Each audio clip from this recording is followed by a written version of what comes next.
नमस्कार। आशा है आप सभी स्वस्थ एवं प्रसन्न होंगे। आज हम पढ़ने जा रहे हैं कक्षा 10वीं की हिंदी की पुस्तक के काव्य खंड में संकलित कविता संगतकार। यह हमारा 9वां अध्याय है।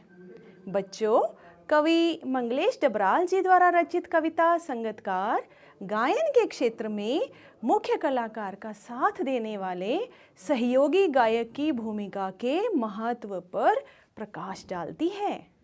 जिस प्रकार कला के क्षेत्र में प्रबुद्ध व्यक्ति को कलाकार, नाटक लिखने वाले को नाटककार, सलाह देने वाले को सलाहकार और चित्र बनाने वाले को चित्रकार कहते हैं, उसी प्रकार किसी भी क्षेत्र में संगत देने वाले को संगतकार कहते हैं। संगतकार यानी साथ, सहयोग देने वाला। ऐसे संगतकार प्रत्येक क्षेत्र में दिखाई देते हैं।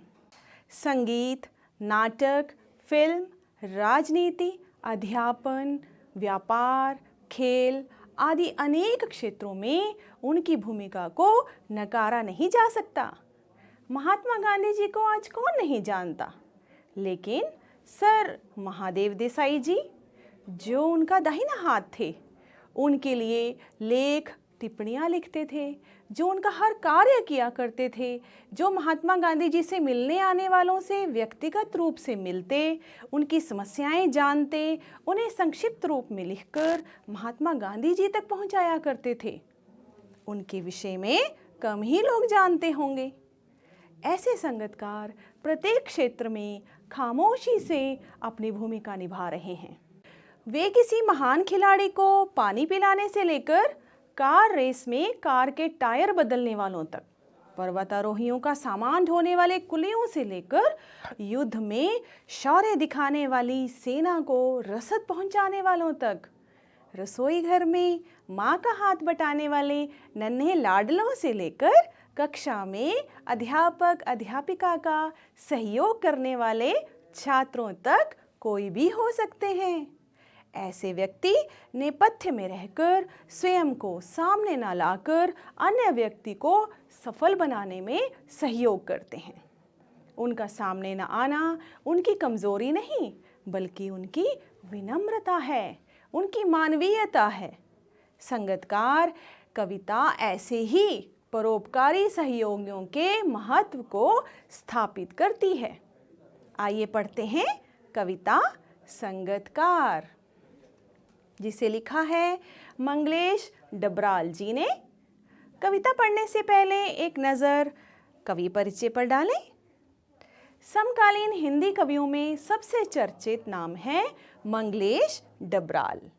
इनका जन्म 16 मई 1948 को उत्तराखंड के काफलपानी गांव में हुआ। इनकी शिक्षा दीक्षा देहरादून में हुई। आजीविका हेतु इन्होंने संपादन कार्य संभाला। 1983 में जनसत्ता में ये साहित्य संपादक बने। कुछ समय सहारा समय में संपादन कार्य किया। मंगलेश डबराल जी के 4 कविता संग्रह प्रकाशित हुए हैं। पहाड़ पर लालटेन, घर का रास्ता, हम जो देखते हैं और आवाज़ भी एक जगह है। साहित्य अकादमी पुरस्कार और पहल सम्मान से सम्मानित मंगलेश जी की ख्याति एक अनुवादक के रूप में भी है। संसार की अनेक भाषाओं में इनके अनुवाद प्रकाशित हो चुके हैं। कविता के साथ साथ साहित्य, सिनेमा, संचार माध्यम और संस्कृति के विषयों पर भी नियमित लेखन करते रहे हैं। मंगलेश डबराल जी की कविताओं में सामंती बोध एवं पूंजीवादी छल छदम दोनों का ही प्रतिकार है। यह प्रतिकार किसी शोर शराबे के साथ नहीं, बल्कि प्रतिपक्ष में एक सुंदर सपना रचकर करते हैं। उनका सौंदर्य बोध सूक्ष्म है और भाषा पारदर्शी। उन्होंने पुरानी परंपराओं को निरर्थक मानकर अभिव्यक्ति के लिए नित नए प्रयोगों को स्थान दिया है। उनकी कविताओं में गद्यात्मक मुक्त छंद है, नए नए प्रतीक हैं, सहजता से भाव समझ में आने वाले शब्दों का प्रयोग किया है। तो आइए पढ़ते हैं इनकी कविता संगतकार। मुख्य गायक के चट्टान जैसे भारी स्वर का साथ देती वह आवाज सुंदर, कमजोर, कांपती हुई थी। वह मुख्य गायक का छोटा भाई है या उसका शिष्य या पैदल चलकर सीखने आने वाला दूर का कोई रिश्तेदार। मुख्य गायक की गरज में वह अपनी गूंज मिलाता आया है प्राचीन काल से। गायक जब अंतरे की जटिल तानों के जंगल में खो चुका होता है या अपने ही सरगम को लांघ कर चला जाता है भटकता हुआ एक अनहद में, तब संगतकार ही स्थाई को संभाले रहता है, जैसे समेटता हो मुख्य गायक का पीछे छूटा हुआ सामान, जैसे याद दिलाता हो उसका बचपन जब वह नौसिखिया था। तार सप्तक में बैठने लगता है उसका गला, प्रेरणा साथ छोड़ती हुई उत्साह अस्त होता हुआ, आवाज से राख जैसा कुछ गिरता हुआ। तभी मुख्य गायक को ढांढस बंधाता कहीं से चला आता है संगतकार का स्वर। कभी कभी वह यूं ही दे देता है उसका साथ, यह बताने के लिए कि वह अकेला नहीं है और यह कि फिर से गाया जा सकता है गाया जा चुका राग। और उसकी आवाज में जो एक हिचक साफ सुनाई देती है या अपने स्वर को ऊंचा ना उठाने की जो कोशिश है, उसे विफलता नहीं, उसकी मनुष्यता समझा जाना चाहिए। कैसी लगी कविता? आइए बच्चों, अब कविता का अर्थ एवं भाव ग्रहण करते हैं।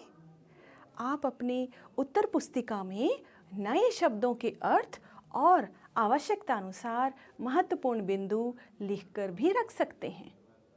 तो कविता की व्याख्या शुरू करते हैं। प्रथम पंक्तियां लेते हैं। मुख्य गायक के चट्टान जैसे भारी स्वर का साथ देती वह आवाज सुंदर, कमजोर, कांपती हुई थी। बच्चों, यहाँ मुख्य गायक के स्वर को चट्टान जैसा क्यों कहा गया है? चट्टान भारी, बड़े आकार का पत्थर होता है। तो क्यों कहा गया है चट्टान? क्योंकि वह कोई प्रसिद्ध गायक हो सकता है जिसकी संगीत पर अच्छी पकड़ है और जिसका दुनिया में नाम है, रुतबा है, वह अपने क्षेत्र में विशेषज्ञ है। इसीलिए उसकी आवाज चट्टान जैसी मजबूत, स्थिर और आत्मविश्वास भरी है। लेकिन उस भारी आवाज का साथ देने वाली आवाज कैसी है? सुंदर, कमजोर, कांपती हुई, अर्थात उसमें थोड़ा संकोच है, भय है, जिसमें अभी पूर्ण परिपक्वता नहीं आई है। यहाँ चट्टान जैसे भारी स्वर में उपमा अलंकार है। आप इसे अपनी पुस्तिका में लिख सकते हैं। अगली पंक्तियां पढ़ें। वह मुख्य गायक का छोटा भाई है या उसका शिष्य या पैदल चलकर सीखने आने वाला दूर का कोई रिश्तेदार। बच्चों, कवि यहाँ अनुमान लगाने का प्रयास करता है कि यह कांपती आवाज किसकी हो सकती है। शायद यह मुख्य गायक का छोटा भाई हो सकता है या उसका शिष्य, जिसे हम चेला भी कह देते हैं, या दूर का कोई रिश्तेदार जो उससे संगीत सीख रहा है। यही वह संगतकार है जिस पर इतनी सुंदर कविता लिखी गई है। कवि आगे लिखते हैं। मुख्य गायक की गरज में वह अपनी गूंज मिलाता आया है प्राचीन काल से।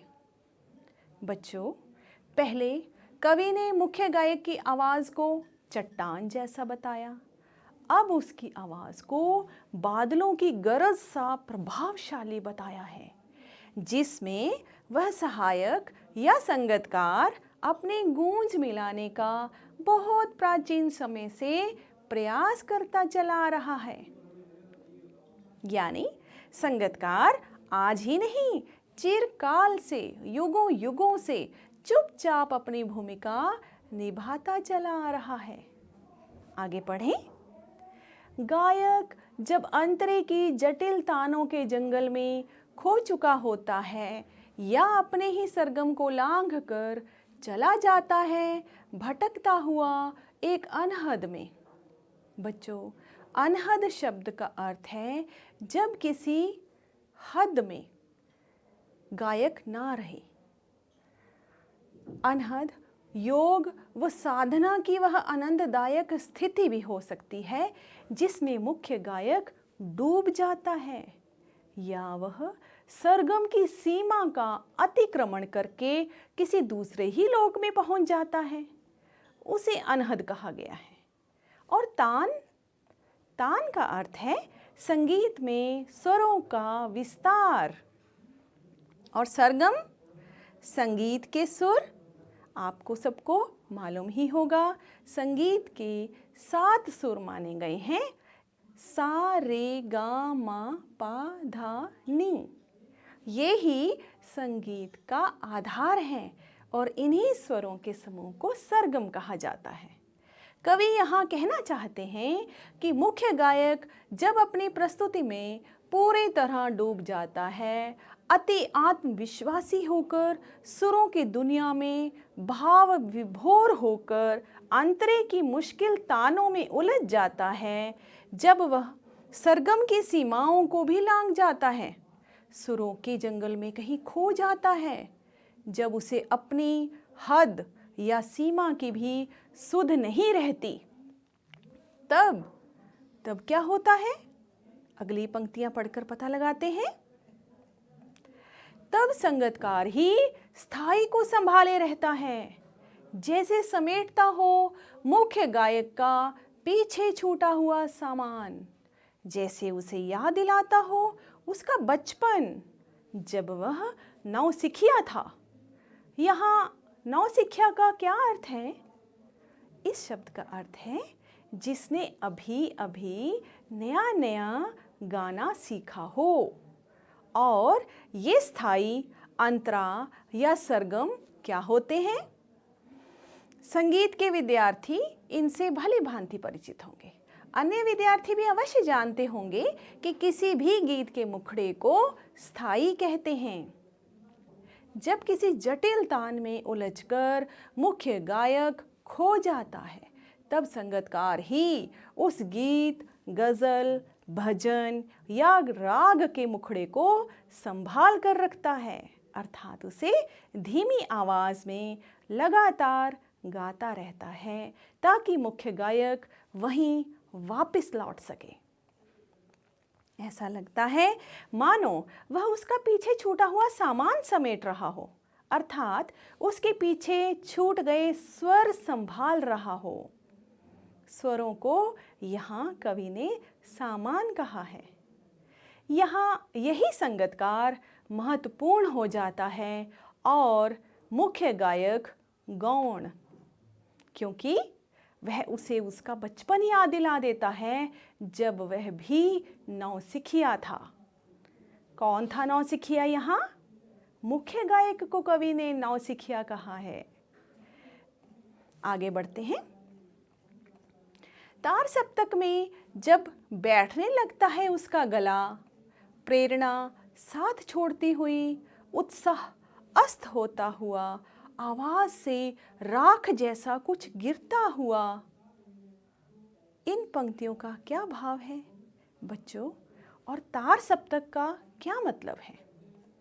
हमारे भारतीय शास्त्रीय संगीत में स्वर तो 7 ही हैं, सा रे गा मा पा धा नी, किंतु उनको 3 सप्तकों में गाया जाता है। स्केल, कौन कौन से सप्तक हैं 3? पहले हम मध्य सप्तक समझते हैं। मध्य सप्तक, जिस सप्तक में आमतौर पर हम सभी गाते या बजाते हैं। मंद्र सप्तक, जो मध्य सप्तक से नीचे के सुर होते हैं। और तार सप्तक, मध्य सप्तक से ऊंचे सुर जिसमें लगाए जाते हैं। तो जब मुख्य गायक तार सप्तक में बहुत ऊंचे सुर लगाता है, तब उसका गला बैठने लगता है, उसकी हिम्मत जवाब देने लगती है, उसकी आवाज़ बुझने लगती है। गायकी में जो आग होती है, जोश होता है, उसके बुझने को, क्षीण होने को, कमज़ोर होने को ही यहाँ राख कहा गया है। तब क्या होता है? आगे पढ़कर पता लगाते हैं। तभी मुख्य गायक को ढाढ़स बंधाता कहीं से चला आता है संगतकार का स्वर। कभी कभी वह यूं ही दे देता है उसका साथ, यह बताने के लिए कि वह अकेला नहीं है, और यह कि फिर से गाया जा सकता है गाया जा चुका राग। तो देखा, इन पंक्तियों को पढ़कर पता चला ना कि संगतकार किस प्रकार मुख्य गायक का सच्चा सहयोगी होता है। वह उसे सुरों के जंगल में भटकने नहीं देता, बल्कि स्थायी या मुखड़े पर अपनी पकड़ बनाए रखता है। वह उसे वापस ले आता है उसी राग या गीत की धरती पर, यह तसल्ली देता हुआ कि फिर से गाया जा सकता है पीछे छोड़ा हुआ राग। वह सहयोग देता है, किंतु उसे जाहिर नहीं होने देता, ताकि प्रमुख कलाकार का महत्व कहीं कम ना हो जाए। वह त्याग देकर, जानबूझकर बुलंद आवाज में नहीं गाता। आगे पढ़ें। और उसकी आवाज में जो एक हिचक साफ सुनाई देती है, या अपने स्वर को ऊंचा ना उठाने की जो कोशिश है, उसे विफलता नहीं, उसकी मनुष्यता समझा जाना चाहिए। बच्चों, यहाँ कवि ने लाख टके की बात कही है कि संगतकार की ये श्रद्धा ही तो है जो उसे अपने बड़े भाई या गुरु से ऊंचा ना गाने की मर्यादा में बांधे रखती है। संगतकार इसी कोशिश में रहता है कि कहीं गलती से भी वह अपने गुरु से ज़्यादा अच्छा ना गा जाए। इसे उसकी असफलता या कमज़ोरी नहीं समझना चाहिए, बल्कि यह तो उसका मानवीय गुण है, उसकी विनम्रता है जो उसे गुरु के सम्मान में झुकाए रखती है। बच्चों, आज इस कविता के माध्यम से हमने जाना कि अपने गुरु या भाई का मान बनाए रखने के लिए संगतकार अपना सुर ऊंचा नहीं उठने देता, वह स्वयं को कमतर रखता है। और ऐसे संगतकार हमें जीवन में हर व्यवसाय, हर क्षेत्र में देखने को मिलते हैं। यहाँ मुक्त छंद और अतुकांत शब्दों का प्रयोग हुआ है, और कवि ने भावानुकूल प्रतीकों का प्रयोग किया है। कवि की भाषा सहज, सरल, खड़ी बोली है। यहाँ प्रेरणा साथ छोड़ती हुई उत्साह अस्त होना जैसे प्रतीकात्मक शब्दों का सुंदर प्रयोग हुआ है।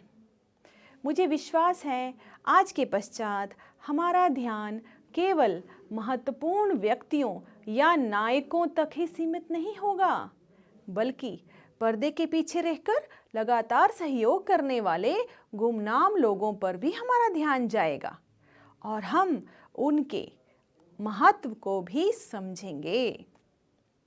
चलिए कुछ अभ्यास प्रश्न कर लेते हैं। पहला प्रश्न है, संगतकार के माध्यम से कवि ने किस प्रकार के व्यक्तियों को दर्शाने की कोशिश की है और ये संगीत के अतिरिक्त और किन किन क्षेत्रों में दिखाई देते हैं? इसका उत्तर है संगीतकार के माध्यम से कवि ने उन व्यक्तियों की भूमिका पर प्रकाश डाला है जो किसी प्रसिद्ध व्यक्ति या नायक का प्रमुख सहयोगी होता है, लेकिन वह सामान्यतः लोगों की नज़र में नहीं आता। वह पर्दे के पीछे रहकर चुपचाप अपनी भूमिका निभाता चला जाता है। ऐसे लोग अनेक क्षेत्रों में दिखाई देते हैं, जैसे नृत्य, नाटक, संगीत आदि, दृश्य प्रस्तुति के क्षेत्र में, सिनेमा के क्षेत्र में जैसे मेकअप मैन, स्टंट मैन आदि, राजनीति के क्षेत्र में जैसे कार्यकर्ता, प्रचारक आदि, चिकित्सा के क्षेत्र में, विज्ञान के क्षेत्र में, अध्यापन, अध्ययन के क्षेत्र में ऐसे संगीतकार दिखाई देते हैं। बच्चों, दूसरा प्रश्न है, संगीतकार किन किन रूपों में मुख्य गायक गायिकाओं की मदद करते हैं? इसका उत्तर, कुछ महत्वपूर्ण बिंदु इसके उत्तर में लेते हैं। जब मुख्य गायक सुरों के जंगल में भटक जाता है, तब संगीतकार उसे गीत या गजल आदि के उसी सुर में वापस लाने का कार्य करते हैं। दूसरा बिंदु हो सकता है, संगीतकार मुख्य गायक गायिकाओं के तार सप्तक में पहुंचने पर उनके सुर में सुर मिलाकर उन्हें संभालते हैं। अगला, जब मुख्य गायक संगीत के जटिल तानों में विचरण करते हैं तो वे मुखड़े या स्थाई को संभाले रखते हैं। अगला बिंदु हो सकता है, तार सप्तक में जब गायक का स्वर बुझने लगता है, उसका उत्साह क्षीण होने लगता है, तब वे उनका साथ देते हैं। आगे, वे गायक या गायिका के पीछे छूटे सामान अर्थात छूट गए सुरों को संभालते हैं, समेटते हैं। तीसरा प्रश्न लेते हैं, आपके विद्यालय में मनाए जाने वाले सांस्कृतिक कार्यक्रम समारोह में मंच के पीछे काम करने वाले सहयोगियों की भूमिका पर एक अनुच्छेद लिखिए। बच्चों, इस पर हम चर्चा कर लेते हैं।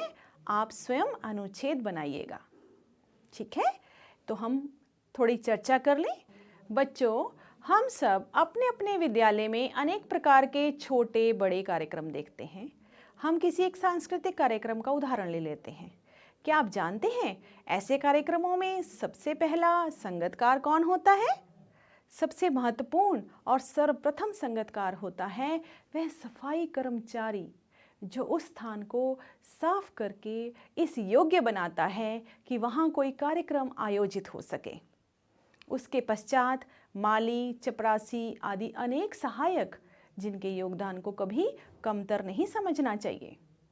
फिर आते हैं कार्यक्रम की रूपरेखा बनाने वाले आयोजक, संचालक, मंच निर्माण में सहायक, सांस्कृतिक कार्यक्रम में भाग लेने वाले बच्चों की वेशभूषा, केश विन्यास में योगदान करने वाले, संगीत, ध्वनि, प्रकाश आदि की व्यवस्था करने वाले, अनुशासन बनाए रखने वाले, बैठक व्यवस्था संभालने वाले, सजावट करने वाले, पुरस्कारों व खान पान आदि की व्यवस्था करने वाले, और अंत में आते हैं वे कलाकार जो अपनी प्रस्तुति देते हैं और जो अंत में सबकी नज़रों में आकर्षण का मुख्य बिंदु बन जाते हैं और प्रशंसा के पात्र बनते हैं। दर्शक कार्यक्रम की चकाचौंध के पीछे के संगीतकारों की अथक मेहनत को कभी कभी नज़रअंदाज कर जाते हैं। आइए अब कुछ रचनात्मक कार्य कर लेते हैं, जिन्हें करके आपको बहुत खुशी मिलेगी। आशा है आप पूर्ण निष्ठा के साथ इन्हें कीजिएगा। पहला है, आपके विद्यालय में बच्चों के लिए एक रंगारंग कार्यक्रम का आयोजन हो रहा है। उसकी जानकारी के लिए एक सूचना अर्थात नोटिस तैयार कीजिए। दूसरा कार्य है संवाद लेखन। किसी संगीत कार्यक्रम में प्रस्तुति देने से पूर्व मुख्य कलाकार व संगीतकार के मध्य होने वाले संवादों को अपने शब्दों में अपनी पुस्तिका में लिखिए। और तीसरा कार्य है संगतकार शब्द में मूल शब्द है संगत और कार प्रत्यय है। आप भी कार प्रत्यय लगाकर कोई 5 शब्द बनाइए। इसी प्रकार दार प्रत्यय से भी अनेक शब्द बनाए जा सकते हैं, जैसे रंगदार, जिम्मेदार आदि। आप भी ऐसे 5 शब्द बनाइए जिनमें दार प्रत्यय लगा हो। चौथा व अंतिम कार्य है भारतीय शास्त्रीय संगीत के महान गायकों के चित्रों का एक कॉलाज बनाइए। आप किसी एक गायक या गायिका का जीवन परिचय भी लिख सकते हैं और ये आपकी परियोजना कार्य का एक भाग भी हो सकता है। बच्चों, अब आपसे विदा लेने का समय आ गया है। मुझे अनुमति दीजिए। नमस्कार।